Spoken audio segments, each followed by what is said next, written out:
Maria Luiza, you are without sound.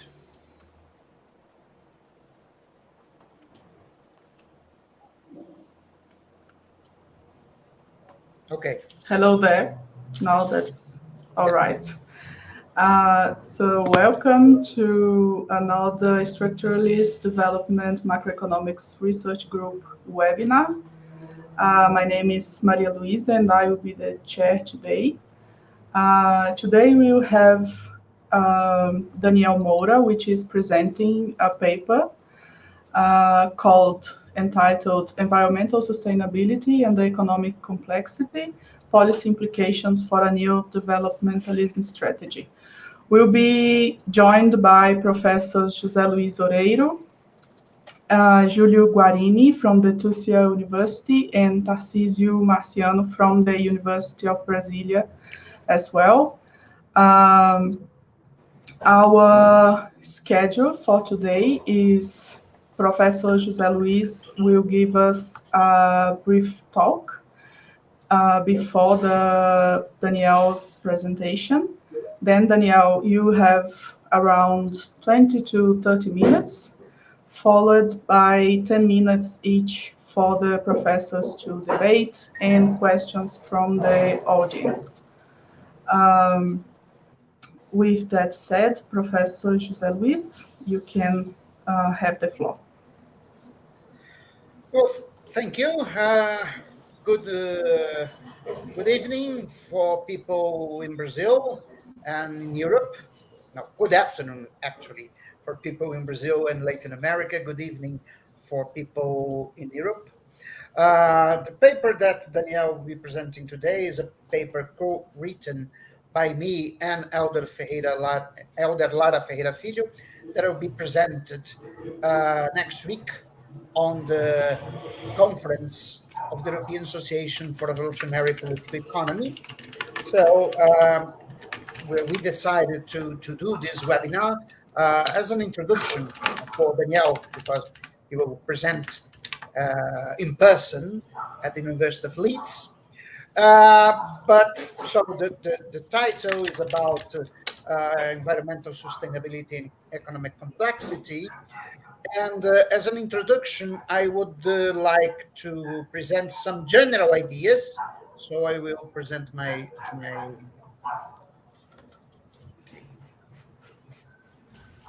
oops.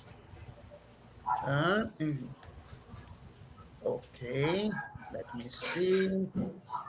Pa, pa, pa. Presentations.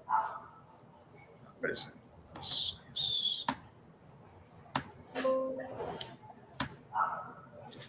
Close this.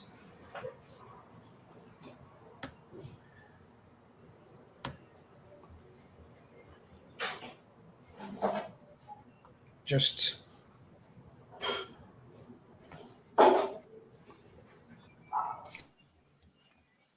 it's taking a little bit to. I can do it in. Okay.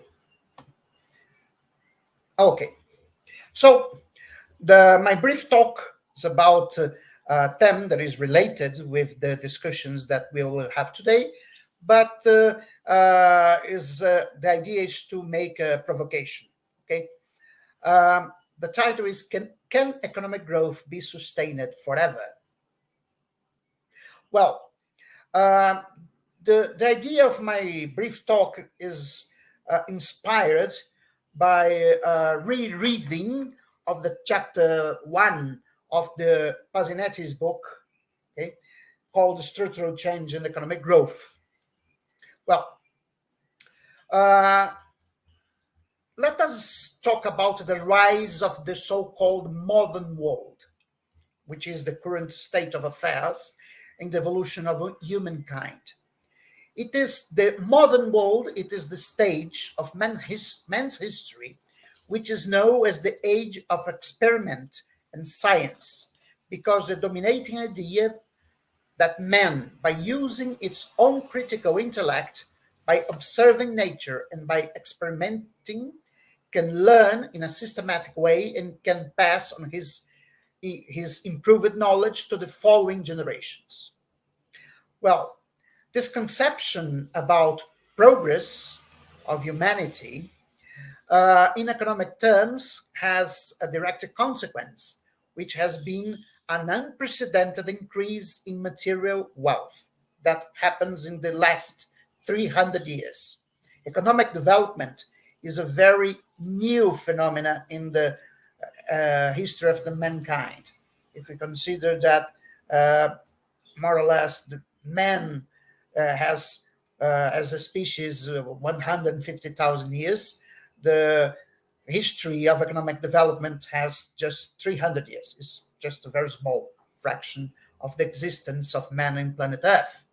Okay, but we had this process of unprecedented increase in material wealth, and this process can be divided into distinct phases, which we may call the phase of trade and the phase of industry. This is the categories that are created by Pasinetti in his 1981 book, page 2. Well, in the phase of industry, the trading nations was suddenly better off, not because of a rise in the world's production, but because of a better utilization of the production which already takes place. Well, the phase of trade, I think that we can go more or less back to the 14th and 15th century in Western Europe. Okay, the great trade cities of North Italy, Florence, Geneva, Venice, the cities of Netherlands. I think that is basically what we are thinking on when we talk about the phase of trade. Also, the discoverment of America by the Spanish in 1492 is one of the remarkable facts of this phase. Well, in this the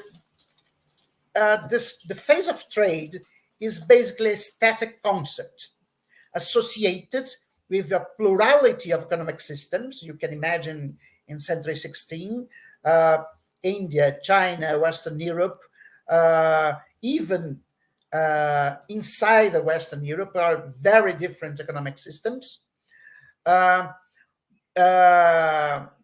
which are endowed with a particular source of products and try to gain advantages from exchange. So, in this setting, the economic problem is to achieve the best allocation of given resources. After the existing resources are allocated in the best possible way, the economy will reach a stationary equilibrium. Okay, so if the trade phase was not succeeded by the industry phase, what we should have experienced in the history of mankind is once and for all increase in the level of material wealth, but not a sustained economic growth. But occurs the Industrial Revolution. Industry is a process of augmenting wealth through material increase in the quantity and the number of products to be achieved by the practical application of the advances of science, division and specialization of labor, better organization, innovation, and utilization of new resources. That is important for what we will discuss today, new sources of energy and raw materials. So I think that my slide.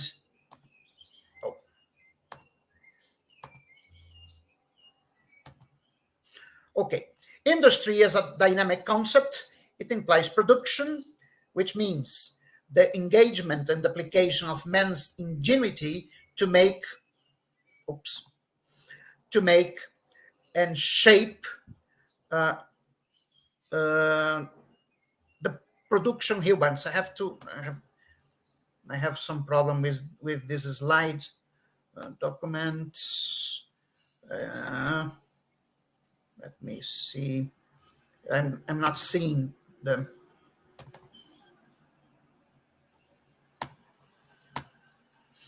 So, industry is a dynamic concept. It implies production, that is, engagement and application of man's ingenuity to make and shape the production he wants. But since by doing and experiencing man learns, it is implicit in the very nature of carrying a production activity that new and better methods of production will be discovered. So, in the era of industrial revolution, the economic problem is not allocation of resources, but learning. Okay? Well, and here we are arrived at the first school of economic thought, which is the classical political economy that begins with Adam Smith in 1776 with his book Wealth of Nations, and then continues with David Ricardo in 1817 with his book Principles of Political Economy and Taxation. Well, in this book, Principles of Political Economy and Taxation, Ricardo makes, I think, a crucial distinction between two kinds of products or commodities. The first one is composed by the commodities whose value is determined by its scarcity. These are commodities of natural endowment type, to use Pasinetti term. But according to Ricardo, the vast majority of products can be reproduced by labor, and their value is determined by the cost of production, of course, plus the normal profit rate. These are the production commodities. Well, the problem is that production commodities requires natural endowment commodities, as, for instance, land. Land is very general, not just the physical space, but all the inputs that are used to produce commodities. Well, according to Ricardo, as population grows, occurs an increase in the extensive utilization of land by means of incorporating new areas with decreasing fertility. This will increase the social cost of labor reproduction, that is the wage rate, inducing a decrease in the profit rate and thus in the rate of capital accumulation. The economy will reach in the long run a stationary state with no growth due to declining incentives for capital accumulation. This as the law of decreasing returns, according to which growth cannot be sustained forever and ever. Okay. The problem with this model, with this theory of Mr. David Ricardo, is that since Ricardo, the rate of economic growth, instead of decelerated, have actually accelerated. First, in the Western Europe and the United States, in the second half of the 19th century, and after the Second World War, also in the so-called underdeveloped world. So, in the last 200 years, had shown that technological progress was able to overcome the limitations given by scarcity of natural resources. I think that the great question that we have to pose it to ourselves, and is being posed in the discussions about the climate change, is that if this time is different, which means humanity had reached the limits, the physical limits of the planet, in a sense that forever growth is impossible? Or can we, by our reason and learning and our capacity to learning, to develop new technologies that allowed the human race to continue its 200 years path of increasing material wealth? That's the question that I want to make in order to start this webinar. Thanks.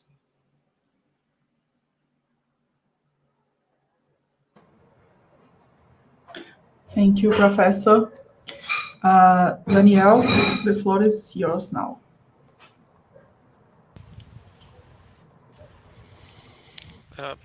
Perfect. So I'd like to start to introduce myself. My name is Daniel Moura. I am a forest engineer, master in economics, and now a PhD candidate in economics, also at the University of Brasília. My presentation is titled as Environmental Sustainability and Economic Complexity, Policy Implications for a Green New Developmentalism Strategy. It is based on a working paper, as it was mentioned. Uh, so our agenda for today is divided into a brief introduction, the role of forest and climate change, environmental sustainability and ecological structural change, economic strategy, and the references I I cited. So the introduction. This is the main argument line we follow during the work paper. So forests provide a broad range of goods and services which are responsible for supporting the economic development process.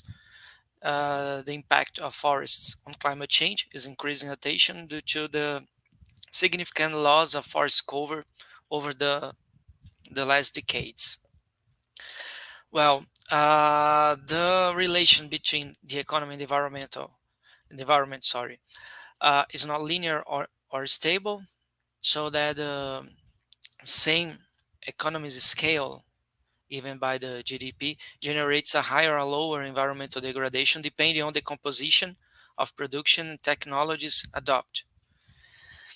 So it implies that for the same scale, uh, or if we have economic growth, we can maybe achieve uh, the lower environmental degradations uh, as a result of the economy's operation.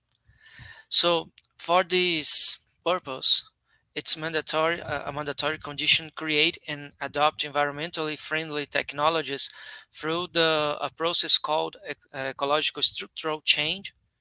But it doesn't happen spontaneously because there are fundamental uncertainties, higher risks, and some market failures that hinders this process. So the literature recommends the use of a policy mix that combines fiscal, industrial, trade, and regulatory policies in a eco-developmental strategy, considering the accumulated knowledge on structural change and natural resource management.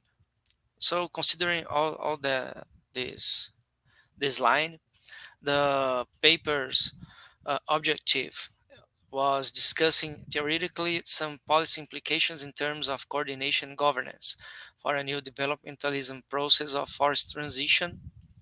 That means uh, in, in the in the sum, we we have a increasing forest cover over the time. Well, forest and climate change. Forest ecosystems constitute the largest terrestrial carbon sink, absorbing approximately 2 billion tons of carbon each year. This process works.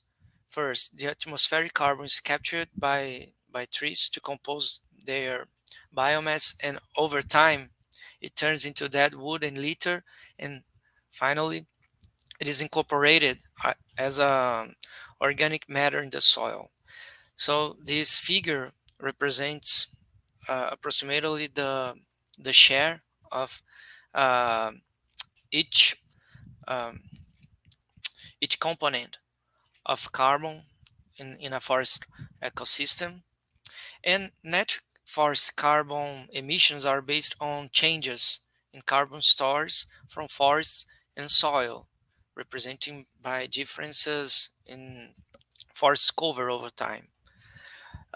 So we have negative emissions when uh, afforestation, reforestation, natural regeneration activities increase the cover of forest. So uh, we have more carbon being absorbed, and positive emissions when deforestation and forest degradations is occurring and uh, releasing back to the atmosphere the carbon stored in soil, dead wood, litter, and living biomass. Well, today the world has a forest area around 4 billion hectares, corresponding to 30% of all the land area. And the major kind of forest is the tropical. And this forest is not evenly distributed, but concentrated in 10 countries that have together 2/3 of all forests in the world, and Brazil is the second one.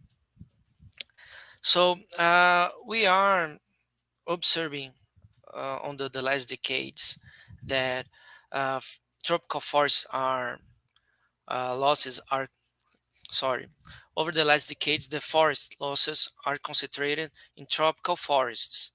The reason for that cannot be separated for the particularities of each region, but the common reason is the agriculture expansion in the tropics.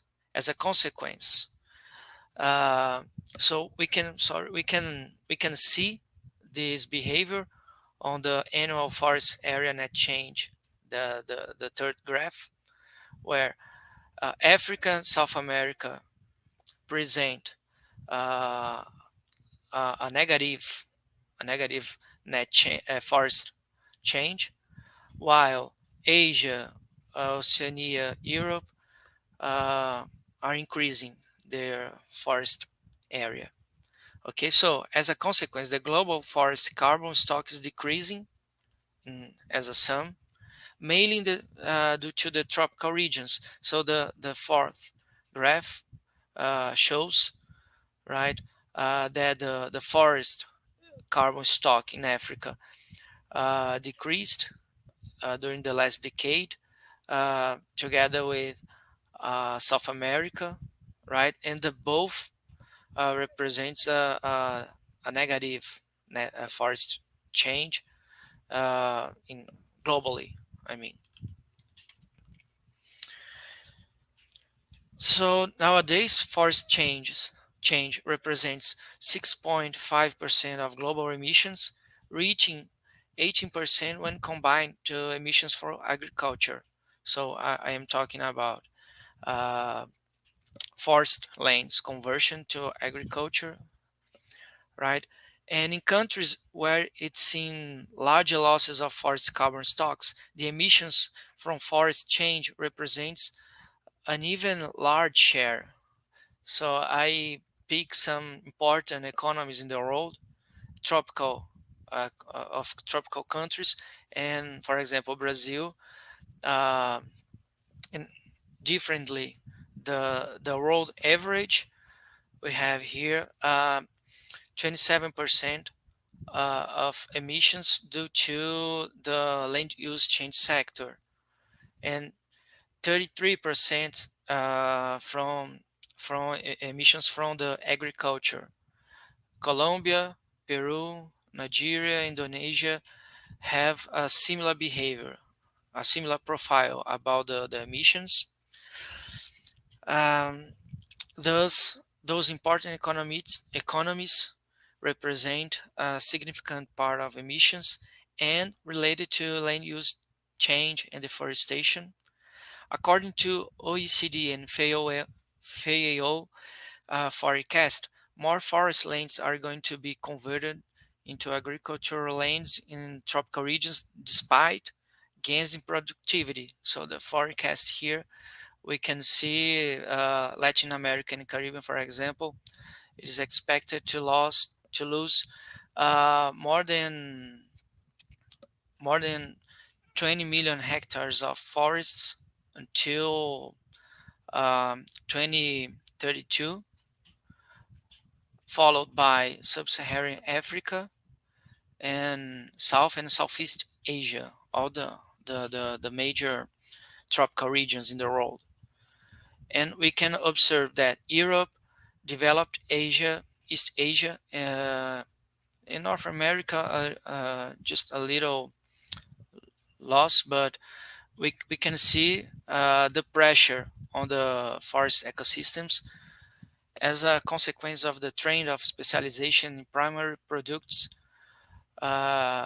because the increase in global food consumption, calories, and feed for livestock and aquaculture. Therefore, the sustainable development requires the adoption of several large-scale actions toward low carbon practices based on more environmentally efficient technologies and business model that reconcile increased productivity without expanding cultivated areas while expanding forest stocks and their services. So it's only possible through an ecological structural change.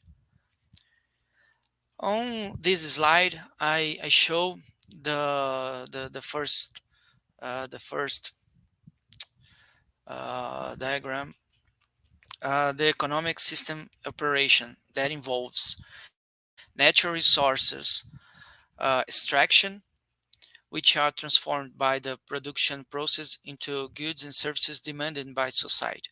Along this path, pollution is generated to be neutralized by the environment. Both production and consumption generate um, waste.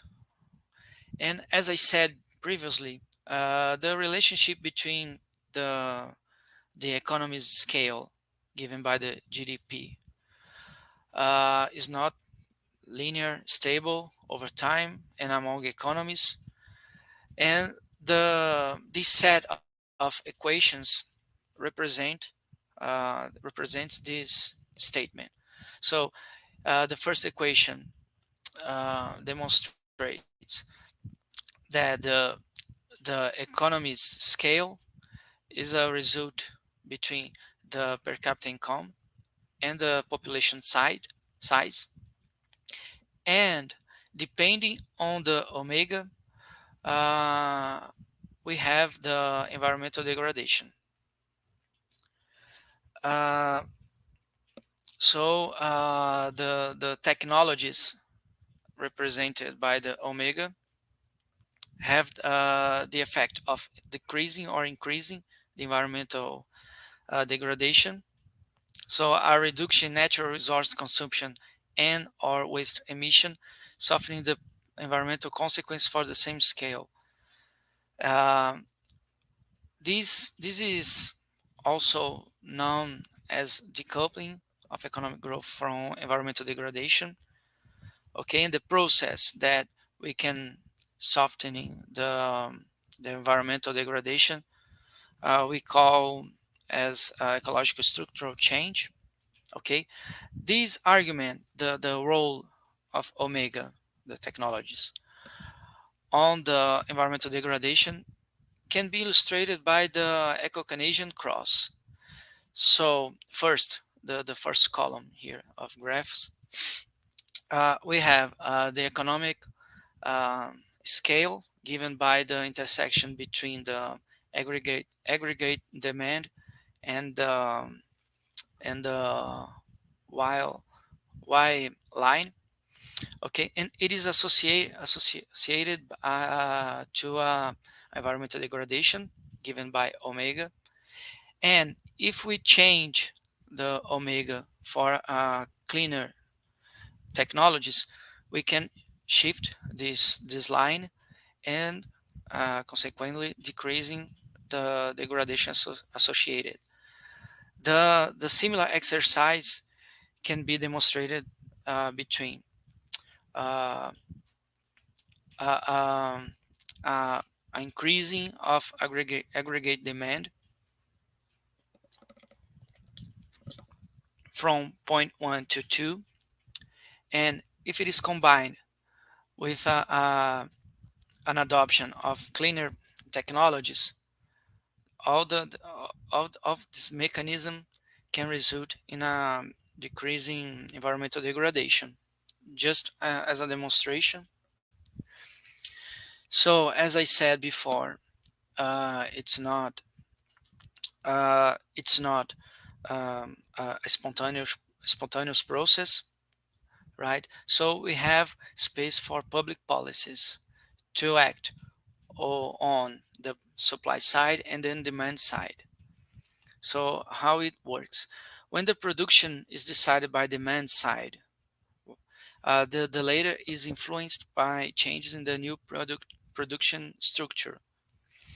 So during an ecological structural change, impacts on income distribution have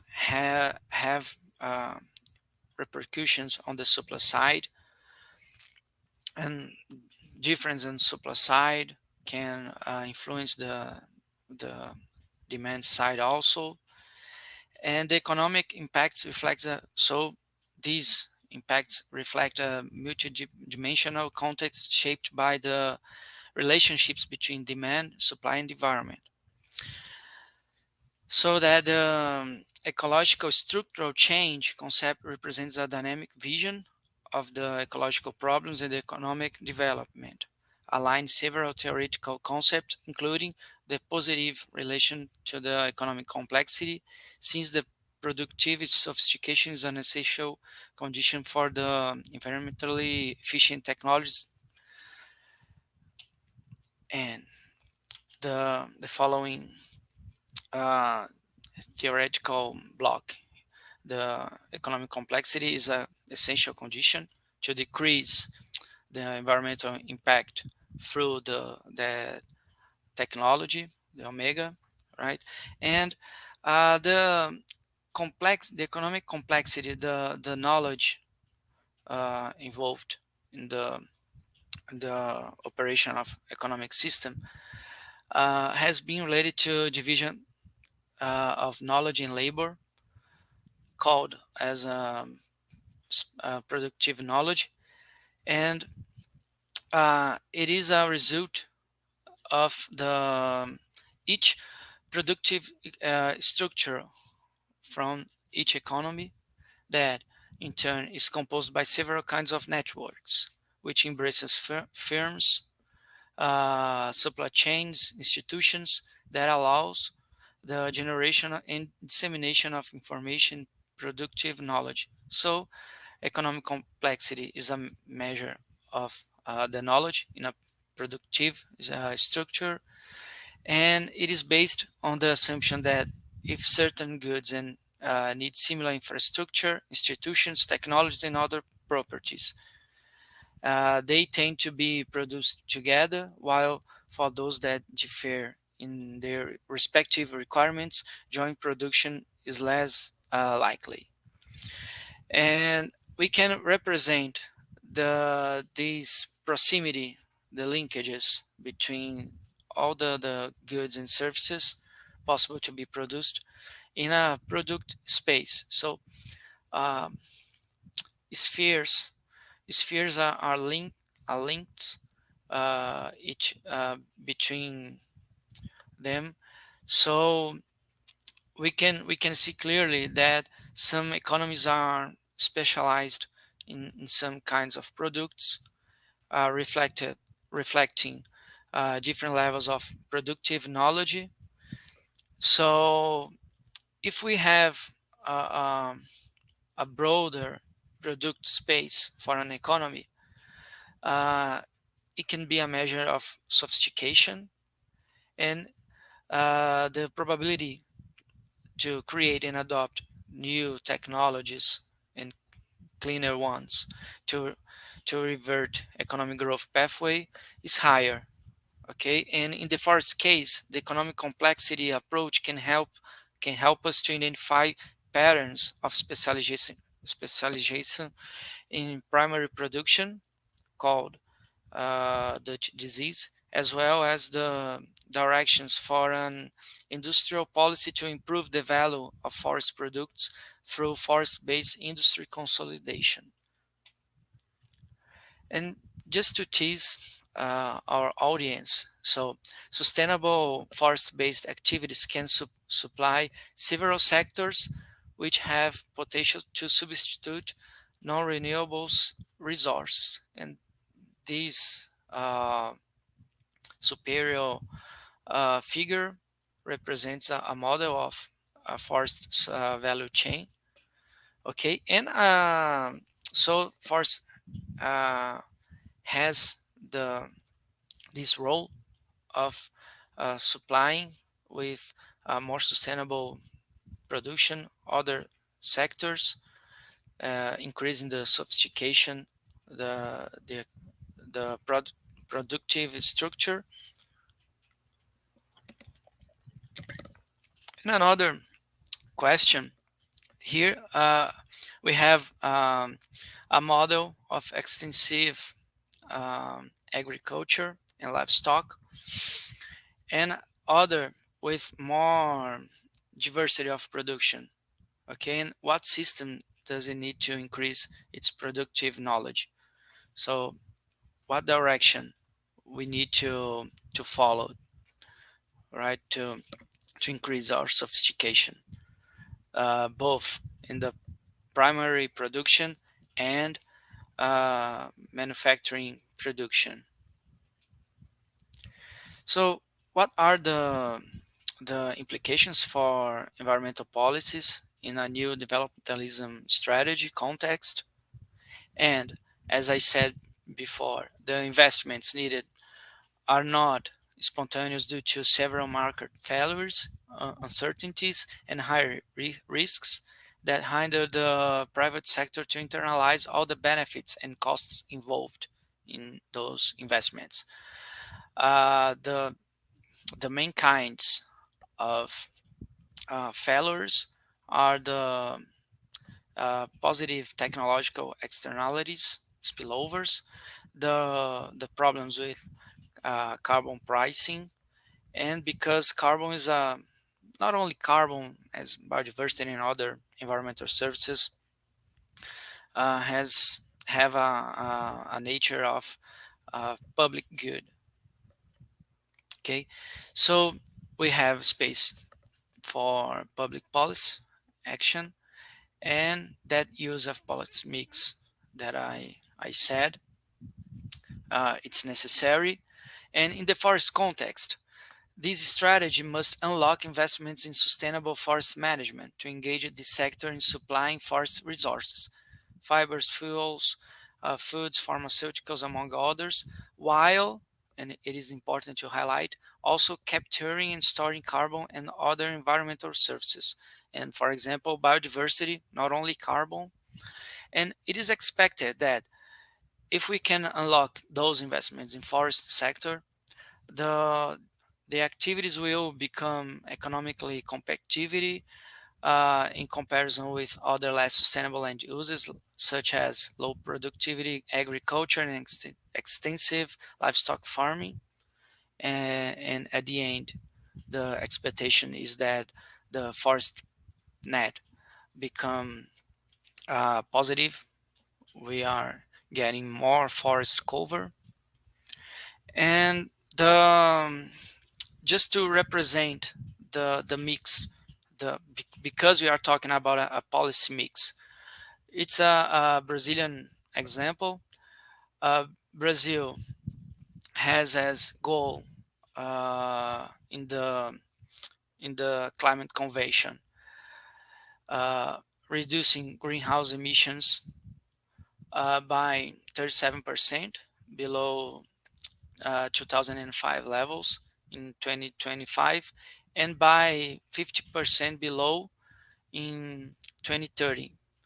And the strategic agenda for this purpose is is composed by reducing illegal deforestation, achieving a share of 45 to 50 of renewable energy in the energy matrix by 2030, expanding the railway network, but here restore and reforest 80 million hectares of forests by 2030, and recover 30 million hectares of degraded pastures. And I bring numbers of all the Brazilian area uh, of soybean, corn, wheat, coffee, and cotton. And we can compare and see clearly that we are talking about to build a kind of new commodity, in terms of forests. And also the environmental policy management in Brazil is very decentralized between federal, state, and municipality levels. So naturally, we can see the needed for a mix and a problem of coordination, right?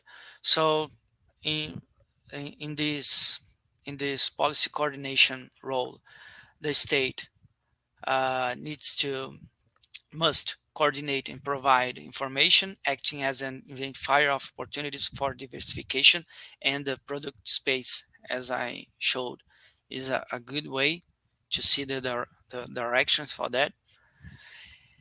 And the state must improve the economic conditions for forest investments increase at the expense of its alternatives.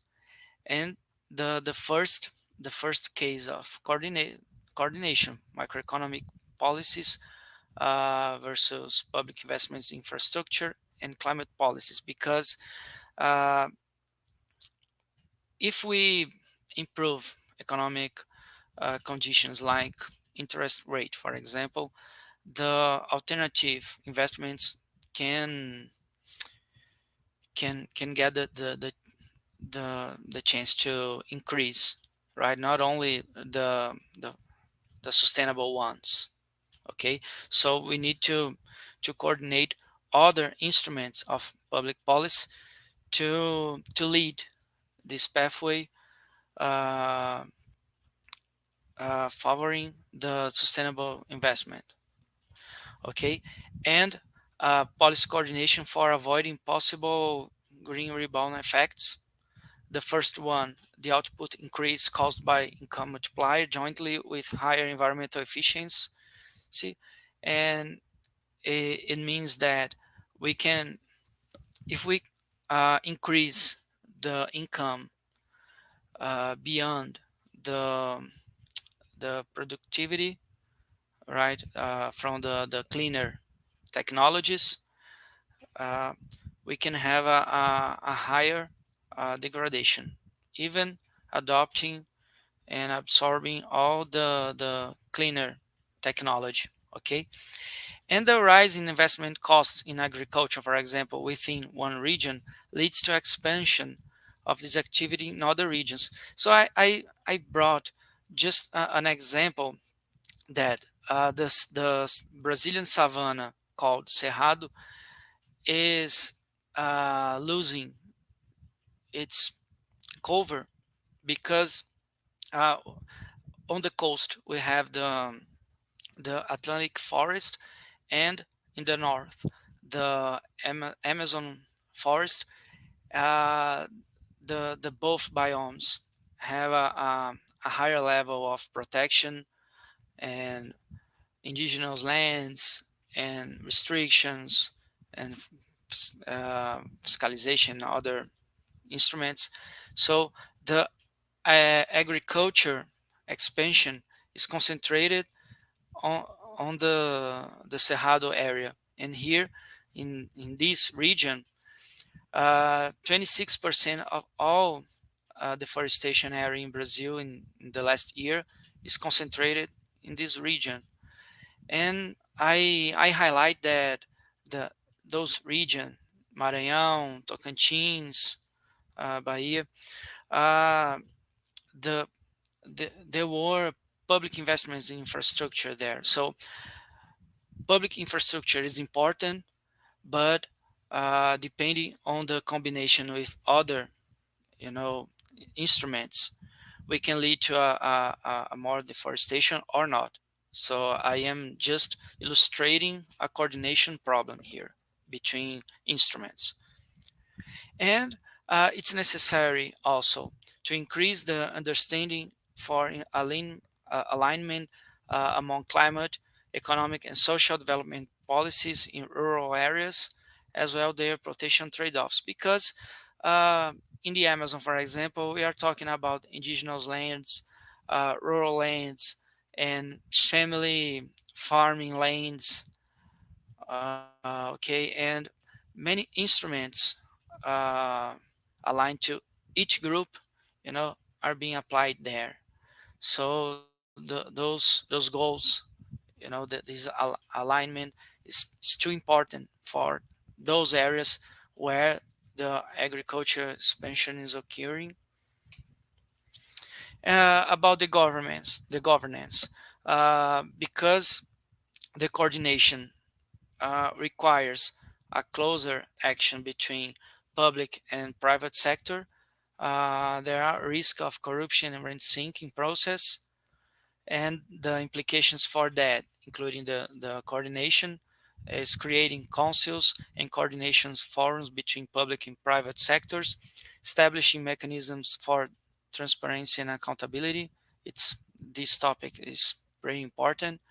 And the eco-developmental strategy must have a high status in the governmental agenda, because we are talking different levels: municipality, state, national, different nature of instruments for indigenous, for environmental restrictions, agricultures, or industry, or infrastructure.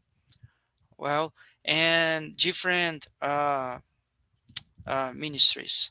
Okay, so it's too important to the coordination and governance that the government carries out this agenda with a body with a high status. So these are the references I read for this presentation. The paper has more, and thank you for your attention.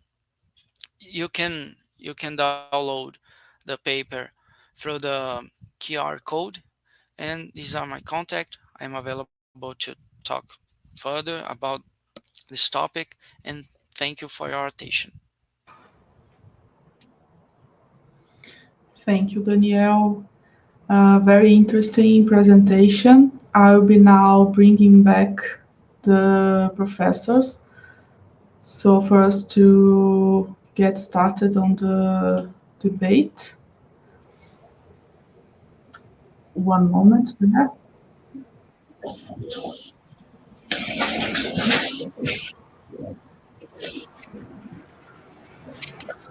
Daniel, tira a tua apresentação. Tirou. So if you need to point something in the presentation, I can bring it back to the screen.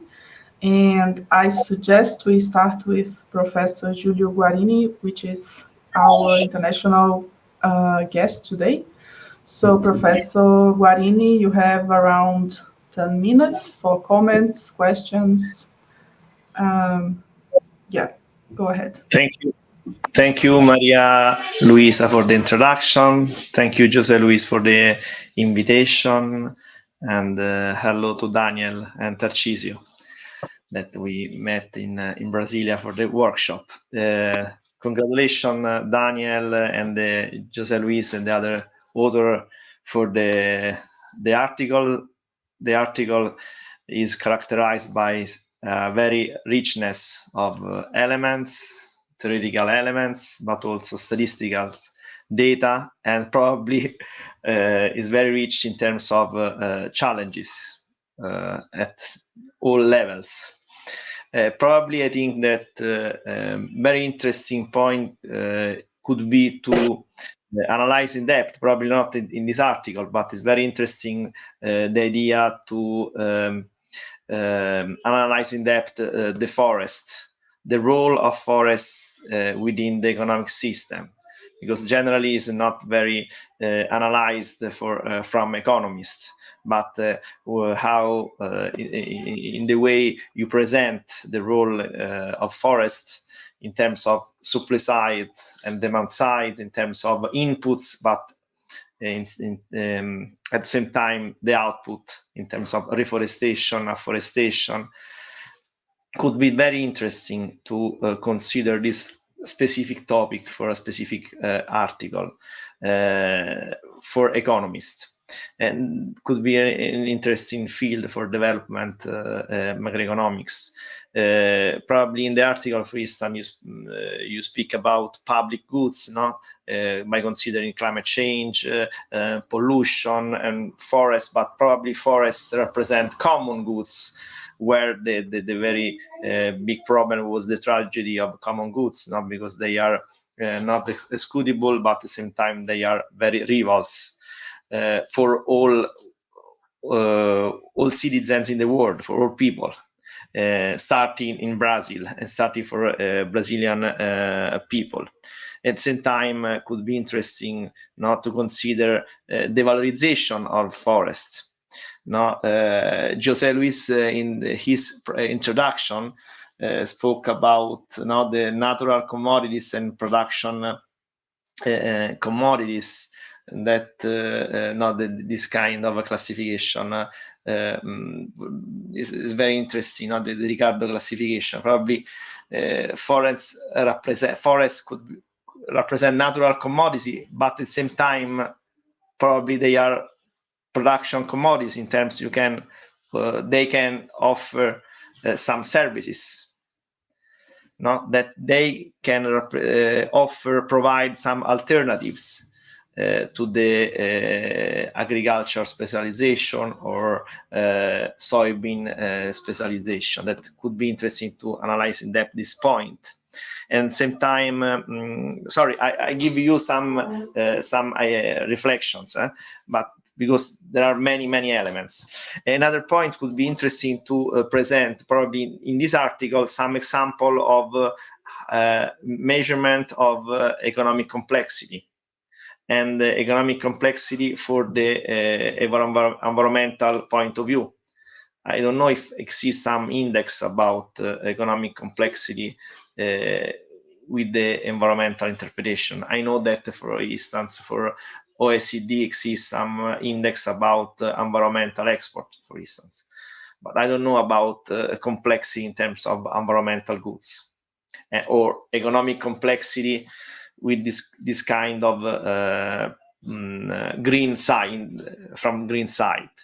You speak about coordination. I think it could be very interesting coordination across disciplines, that similar what I said before, but also to reconsider the interaction between agriculture and industry and natural resources. This kind of linkages probably could be reproposed, and probably in terms of Ishman, in terms of linkages, but they following your presentation could be very important to consider this kind of linkages, as could be interesting to consider the conflict. Now you say that the rent seeking, now then the conflict, the classical conflict between rent and profit, and actualize this by considering the rent seeking at a local level, that contrast obstacle, the could contrast ecological structural change, because ecological structural change is a very abstract concept, but at the same time is very practical concept, because speak about lands, speak about natural resources, speak about very material things that are strongly essential for the wealth of people. And probably this is this kind of conflict make important to reflect about coordination at multi-level between institution at multi-level. Another point is about you say that in Brazil there are some extreme decentralization about policies. And this is quite interesting point, because also in Europe we have central plans for some policies, but as we have also regional policies that are very strongly decentralized, because we have European region, that this could be interesting to develop a framework where you consider preferences at the local level, but also international preferences. You consider Amazon. Amazon is also an international preference to maintain, to take care about it, but also combine preferences with the tacit knowledge, but tacit knowledge is local, not at the national level. But at the same time, you have to consider competence, and competence generally are at national level. No, that could be very important to develop an institutional framework where it's possible to combine local preference, tacit local knowledge, and national competence. Another point, very interesting when you present the dynamic of forests around the world, that I am very ignorant about the dynamic of forests, but it's very interesting, the very opposite dynamic between the north and the south of the world. No, and this is one of the problem of international coordination, that we have a very different starting point, and probably this influence our different political interest. You say probably the explanation my question is about which is the main explanation. You say is probably the agriculture specialization. This is the main, or there are also other effect, I don't know, about this. And I want to finish the last question of José Luis was very the ontological question about the life, if growth could be forever or not. But sometimes this kind of question stop our mind and block our thoughts. And in my mind emerged the sentence, the sentence of Keynes about in the long term, we are all died. This means not we are not interested in the long term, because Keynes had an important long-term vision about economic system, but probably means that we have to choose in the short term something.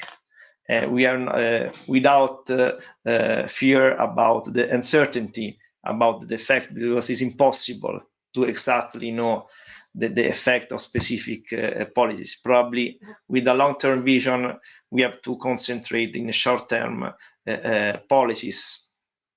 And thank you. This is some elements and some comments about this very interesting paper. But is probably this paper is a very introductory paper about the problem of complexity of environmental sustainability. Thank you.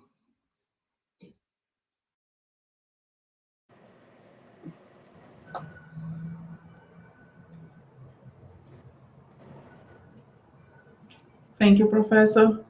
Daniel, do you want to comment anything now, or we move to Professor Tarcísio? I have a comment. I have just a comment on the Professor Guarini statements. In Brazil, the environment management is decentralized by force of our constitution. So this process is in course. It is a dynamic process, and got deeper after Bolsonaro government, because as the federal government took another direction after over the last 4 years, the states assumed a different role, created new institutions for financing policies and other instruments. So today we have a new institutional framework in Brazil. So it's interesting from the perspective of policy coordination and about this multi-level coordination is an interesting point. I have a comment also on the last sentence of Giulio Guarini about the long run. Well, Giulio, my question is not just an ontological question about the meaning of life or what will happen in the long run, but I think that Tarcísio will present it in more detail. But the question is that the technologies that we have now to reduce the CO2 emissions are extremely dependent on natural resources that are inclusive more scarce than the oil, for instance. When we thought on reducing CO2 emission, what we have in general in mind, electrical cars. Electrical cars will be a solution. Well, I do not remember exactly where I saw the data, but if you compare the electrical cars produced in Germany with the cars produced in Brazil that are fueled by alcohol, okay, in the complete chain of production, the energy that is required in the complete chain of production, the cars made in Brazil produce much less CO2 than the electrical cars manufactured in Germany. Okay, so this is a question that I'm thinking about that, mainly based on the Tarcísio Marciano presentation on our workshop. If we, well, in order to produce electricity in a clean way, what is the most efficient technology that we have now? Efficient is nuclear power plants. Okay, but the stock of the uranium disposable for the actual number of nuclear power plants will last for less than 100 years. If you double, Tarcísio has these numbers, if we double the number of nuclear power plants, it will last for less than 50 years. And if we increase by 4 times, it will last for just 25 years. So that's why I introduced in my speech, in my talk, the example of David Ricardo and the law of decreasing returns. At the end, natural resources are scarce. Maybe there are a large amounts of natural resources hidden in the back of the oceans. We don't know. We can have a lot of it. We don't know.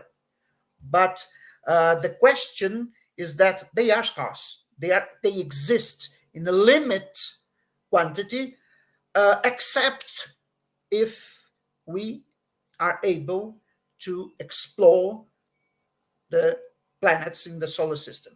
But for now, the technology that we have is incapable for mankind to make a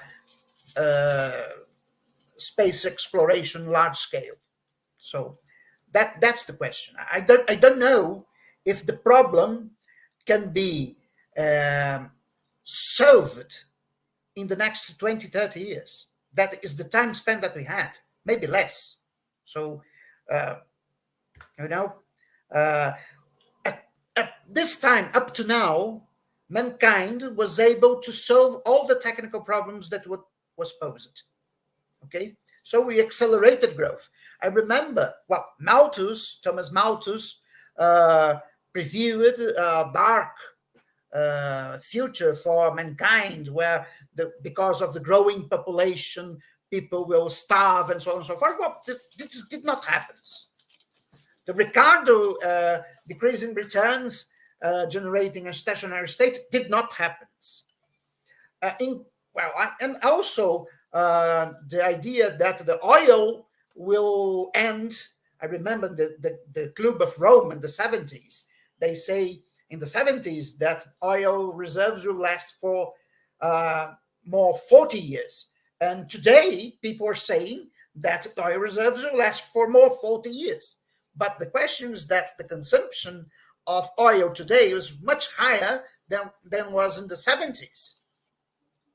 Why? Well, we increased our efficiency in the use of oil. Cars today are much more efficient than the cars produced in the 70s and the 60s. But we also discovered a amount of oil reserves in the entire world. I saw today data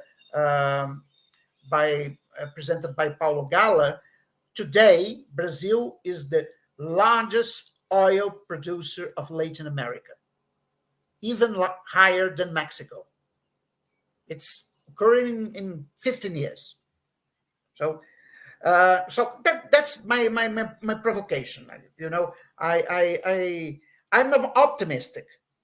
I think that we will solve the problem, but I have to consider the possibility that we are not able to solve the problem in the time required to do that.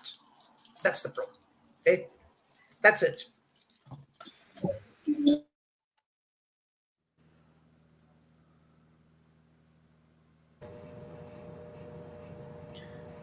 Thank you, Professor. Professor Tarcísio, you can go ahead.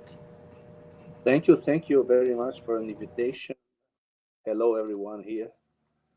And it's a very great pleasure to be here to discuss this very exciting or worrying problem. But I believe one of the problems is that traditional economics always considered everything which is outside the economic system, so to say. Nature is an infinite system, is what we physicists call a thermal bath, which it can suffer any disturbance and its properties will not change. The point now is that we are verifying that nature is not infinite, but it's quite finite. And we are facing very serious problems, not only of conservation of plants and animals and so on, but also of the finiteness of natural resources, mineral resources, and water also. We humans need water to drink and to produce our food to live. And we are experiencing many parts of the world, and we are facing this problem also, we're starting to face it in Brazil, of the finite water resources, which is very worrying for us. But the point is that we need the green transition, I believe. Is not because I love beautiful animals and beautiful plants, but for us, because the resources that our economic system are using are finite, but not only finite, they're going to finish in this century.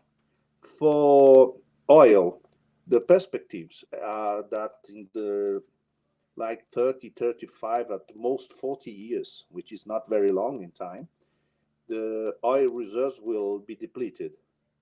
There have been no great discoveries in the last 2 decades, just minor discoveries, which there have been. So we are, and we need oil not only for producing energy for cars, for the industry, like steel industry, but also for many products that we consume. I will cite the most common one is plastic, but also fertilizers for producing food, and many other important products that are required for our way of life today. So we will need oil for a very long time. So we need to spare oil for those things that we cannot replace oil by anything else. But we can replace, for instance, for driving a car. As José Luis cited, in Brazil, we can drive a car by alcohol, which is produced from sugarcane, which is renewable resource. I don't believe personally in electric cars because they need electricity, they need the batteries, which are very resource consuming, and also to produce a car, you produce a lot of CO2 just to produce an electric car, which is much more than producing a regular car. And you must, to compensate this extra CO2 that is used in the production, you need to drive this car for a very long time in distance. So we must keep in mind all these different variables when doing the green transition. For nuclear power, uranium reserves will last at the present use less than 30 years. So if we double the nuclear energy production, it will last at most 15 years, which is a very short time. So nuclear energy is partial solution just in the very short term. Fusion energy, many people speak about this. Well, the problem is fusion energy has two problems. First, we still don't have the technology to produce energy at an economic scale using fusion energy.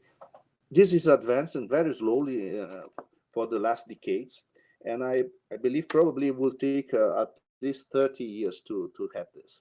Second, the current technology for fusion energy requires the use of helium isotope, helium-4, which is very, very, very finite. And the reserves are near to be depleted. Helium-4 is also produced in the process of fusion, but I believe it's not in the good quantity which is required. So we have the solution, I would be very, very surprised if we have fusion energy economic scale in less than 20 years. There are other technologies possible. For instance, for nuclear energy, you can use thorium, but I don't know which are the reserves of thorium, and there are many drawbacks. But for oil, we can augment the reserves by using fracking, which is a very controversial method which Americans are using now. But even if you use fracking, this will make you have a greater delay. But the main problem is still we need to reduce CO2 emissions, and this necessarily requires reducing the oil use, not to speak of coal and other resources. So, but the energy transition must start now, and it's unavoidable unless we want to know what means civilization collapse. Right? That is like the ones the Aztecs had. They also went depleted by their resources, and they had a collapse. Because if we run out of oil, by the current standards, it's a complete disaster of our civilization. But for the green transition, we'll have to use every knowledge we have, and I believe we'll have to develop many innovations, many new knowledge which are not available now. So I think this is a very great priority for humanity, all countries, independent of their economic systems and governments, because our current technology will not allow, I believe it will be very difficult to do this green transition because we need a great amount of resources. For building, for instance, solar panels and wind turbines, we need a lot of mining, which also have environmental impacts, and we have and are related to also to finite resources. So I believe a new economic model for this transition must necessarily consider the fact that nature is finite.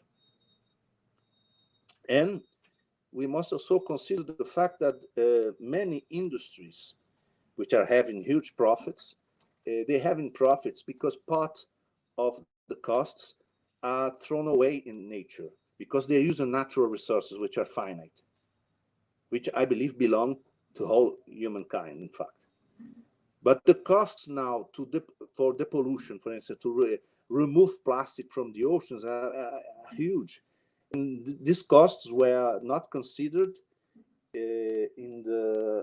when the industries produced the plastic, the corresponding plastics, and all the benefits they had. So I believe we'll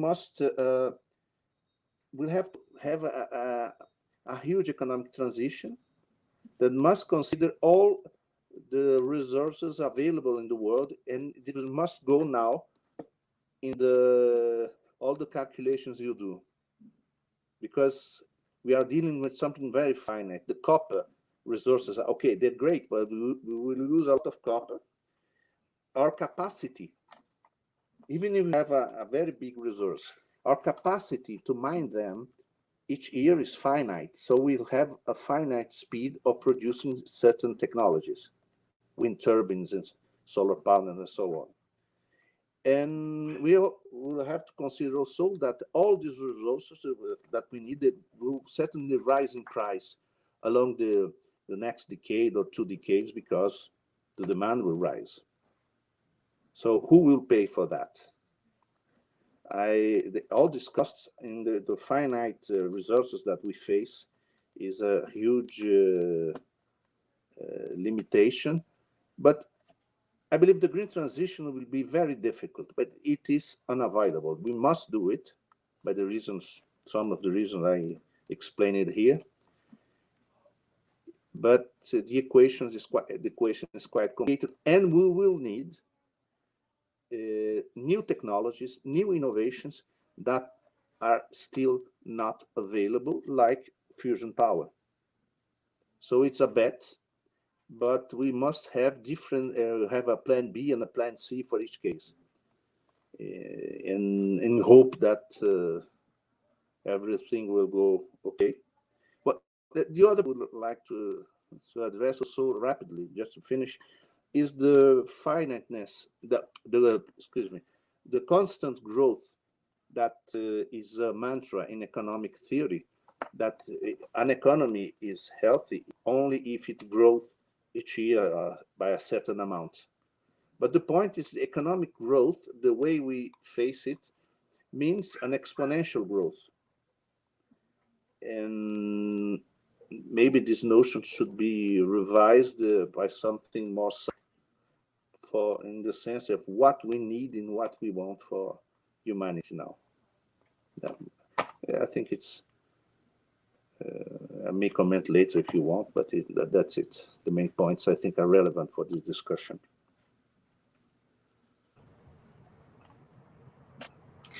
Thank you, Professor. Daniel, do you want to comment?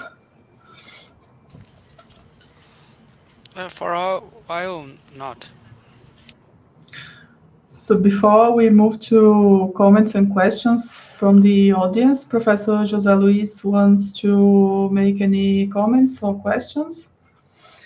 Well, as Tarcísio said, and that's why my provocation, the beginning of this webinar,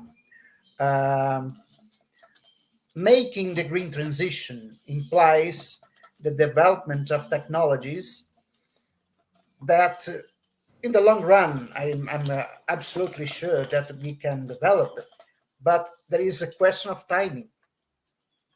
That's the point. Maybe the time span required to develop these technologies are longer than the time we had to avoid the collapse of civilization. So what you can do? So India is now starting growth in a very high pace. Okay? India is now the country of the world with the highest population. Well, I saw this week in a vlog that my wife sees. Is a Brazilian guy that work in France in car manufacturing, that traveled to India, to for work, not for tourism, because his firm in France I think that they produce machines that produce cars. So they went to Bangalore for 1 week of working of technical assistance from this French firm to its Indian counterpart. Well, just seeing the vlog, I can realize that Bangalore is a rich region in India. Okay, it's comparable to the Silicon Valley in the United States, but the standard of living in Bangalore is still much lower than the standard of living here in Brasília, for instance. Okay, so and the general standard of living in India is much lower than China, and China is just half of the income of the United States.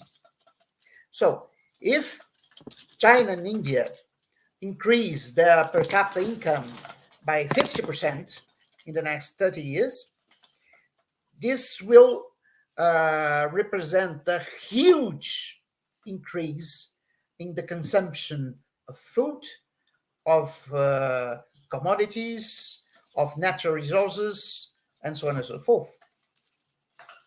So what we can do? We can simply say to China and India, stop your development because you can make the human civilization to collapse. They will tell to us, well, you that are rich, you Western guys that are rich, are saying to us that you explored us during centuries, that we cannot develop it. So it's a complicated problem that demands international coordination. And that's why I think that we have our greatest danger. We are in an era of transition of leadership in the world, and the fight between the United States and China. History taught to us that all times of transition are dangerous and unstable times. Take, for instance, what happens to the Roman Empire. The collapse of the Roman Empire in the century 5 makes Europe to regress 1,000 years. The standard of living in Western Europe just reached the standard of living in the Roman Empire by the 1,400, 1,500. There's 1,000 years of stagnation and regress in standard of living. There is a danger, that a real and present danger, I think, for the human beings. My hope is that maybe I will die before this occurs, but that's it. I only want to thank you, José Luis. I only want to say because like last time workshop, Tarcísio present very interesting point, and some of these are impossible to solve in the or it's difficult to think about the answer. But yes, for instance, also the concept of green energy or green goods is a political issue. For instance, in Europe, there are a big debate about the nuclear energy, and for instance, about fusion, nuclear fusion. No, if we can consider nuclear energy clean energy or not, green energy or not. From this answer derive many important money for some specific sectors. That is very important political point.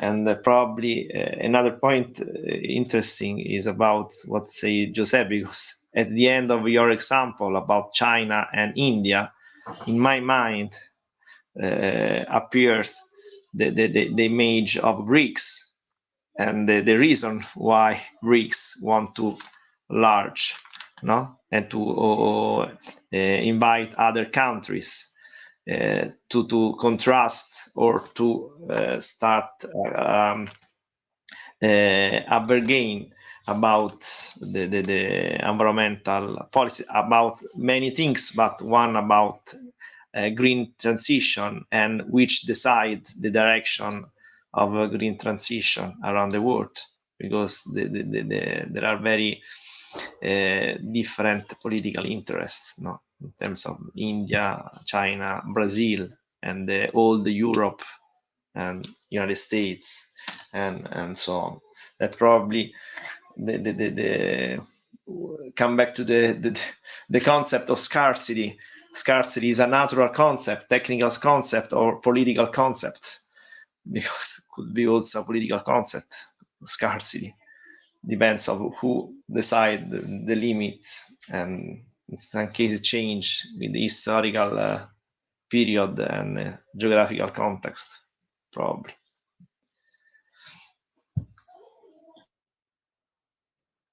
And there's another variable that we must consider, which is the political one. Some political groups that tend to deny all this issue or the importance of the green transition.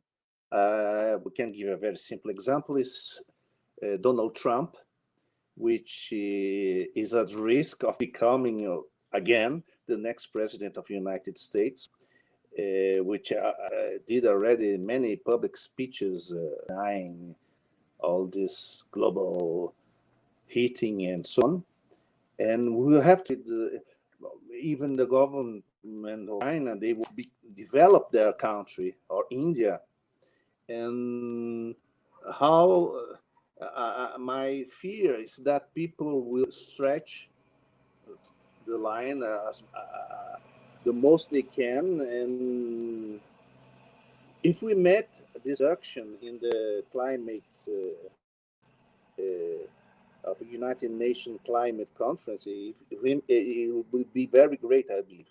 But we still have to face many difficulties ahead. And there's not a single answer, but we must deal with that. And economics, considering the fact that all these values are mixed in the problem.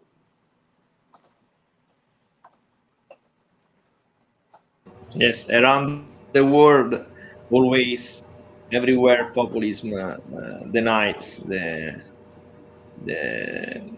green transition or all ecological problems, like in Europe. But if you consider the graph that present Daniel about the forest dynamic, if we consider Europe, we say there is no problem because we have reforestation in Europe. That sometimes it's the level of the vision that change the opinion, but it's true. And sometimes there are around some statistics about the improvement, environmental improvement in Europe. For instance, this kind of data is very sometimes is used and shown to justify some people that deny ecological transition and so on.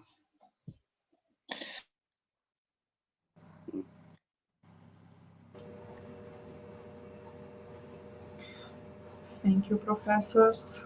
Maria Luiza, there is some questions from the audience. Yes, there's a couple of comments and questions.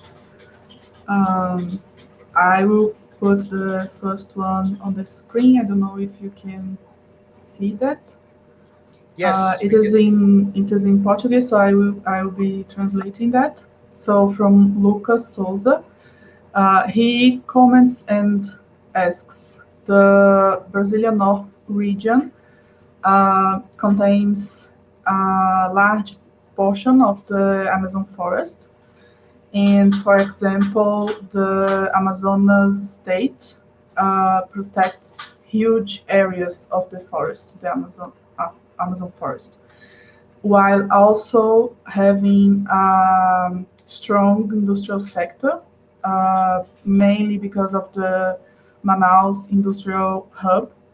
However, half of the population in the state of the Amazonas is considered poor.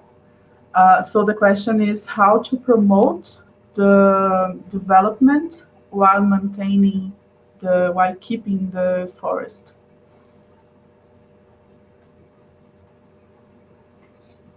make all the questions. Just a moment. The other two comments, they are more comments than questions. So if Danielle wants to address this question, is um a good choice. Maybe we can read all the questions first. Okay. José Garcia comments the first comment. Forests ownership and management cannot be neglected.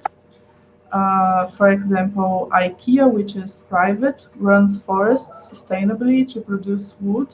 So it can be argued that what is missing is just better rule of law or property rights. And the second um, comment from José Garcia is the fact that Malthus' disastrous predictions did not happen does not mean that they won't, as argued in the documentary How Many People Can Live on Planet Earth, with the carrying capacity concept. These are the questions and comments from the audience.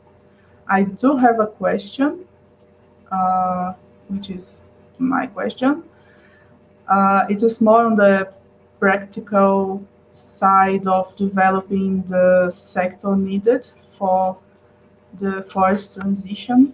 So it is evident that we have supply side deficiency, and um, in your opinion, Daniel, what are the main investments needed for the restoration supply chain to be able to deliver the resources and services required to achieve the mentioned targets that you have shown us in your presentation?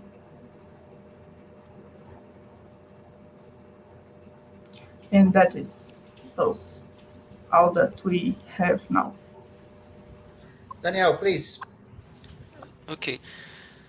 So about the forest development in the Amazon, yeah, it's a challenge because we are talking about a region with a poor infrastructure, and the distances, the integration uh, is uh, is um, I forgot the word precario. It's poor, also poor, right? And and and with several other problems, right? About law, criminals, etc. But at first, about that region, uh, I guess I guess uh, through the, the forest development, um, we need to think and to into into um, foster, yeah, to foster uh, other kinds of business model for like agroforest systems with productive, right, purpose, I mean, mainly. And in some regions about forestry of native species. Okay, and the challenge is because there are there is few technical assistance. This is a huge bottleneck for any forest uh, forest investment, productive investment in the region, uh, and some institutional fails. I mean, about land tenure and access of financial services. All of them are easily to check on the literature.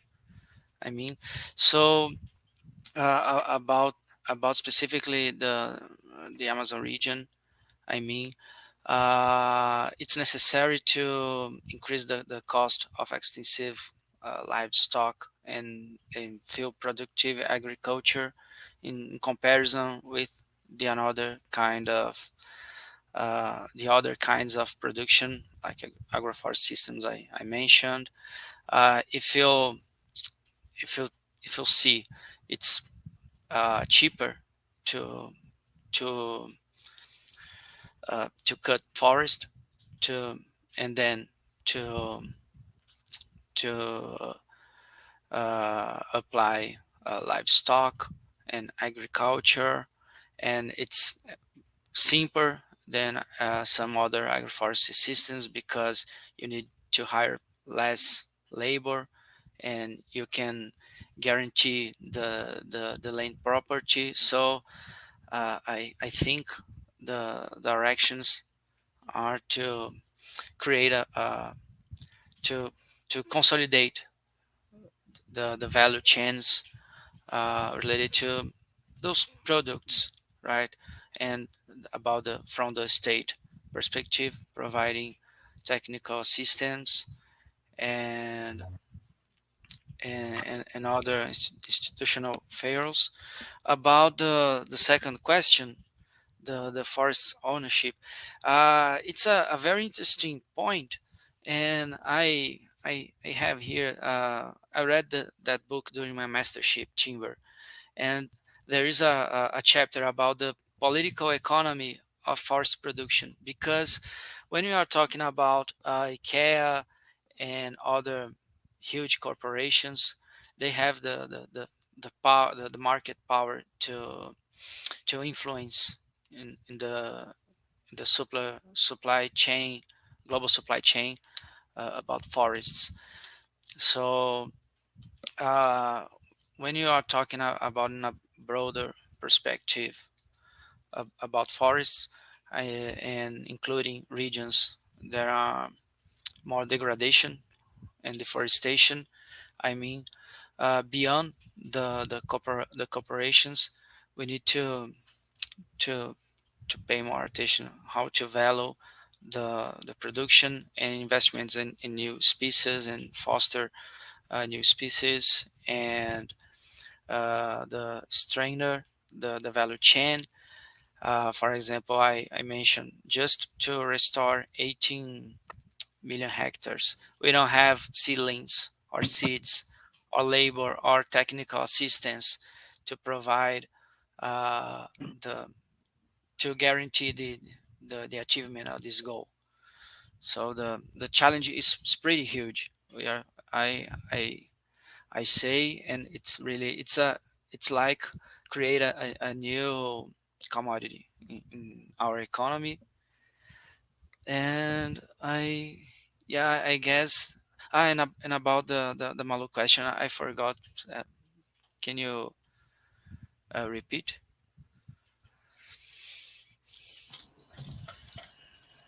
Malu, is your question that Daniel is wants you to repeat?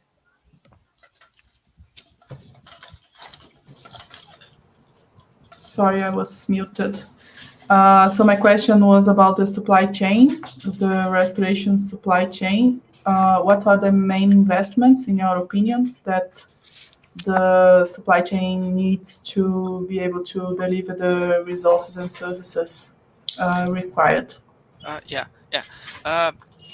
In my opinion, first, we need to combine the instruments for climate change, like carbon markets in Brazil, and we are in a process of creating our regulated carbon market. In my opinion, it is necessary, and I believe that it will be this way about uh, directing the finance to restore forests and foster uh, new business models. I mean, with native species, for example, agroforest systems. I believe that. And first, if we read the literature, what it points out, I mean, it's necessary to invest from the public perspective in technical assistance, mainly because there are few knowledge about our native species for planting and the adaptation of technology from, for example, eucalyptus plantations, but for different groups of species. I mean, and in a another way, a more in an industrial scale. I mean, I think it's important to to create the conditions for uh, decreasing the cost for some forest production. I mean, in terms of some regulations, like for uh, possibilitating the allowing the use of timber in our construction, and other things. I think these are some important topics for investment.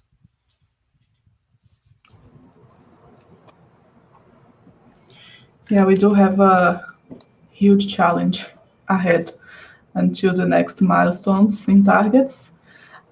We don't have any other question or comments from the audience, so if the professors or Danielle don't have any other comments or questions, I think we can um, end this workshop.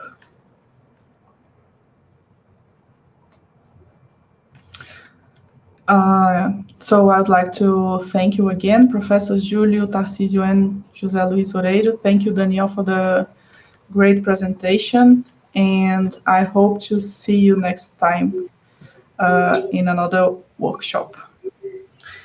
And Thank you. also thank you for our audience, and see you.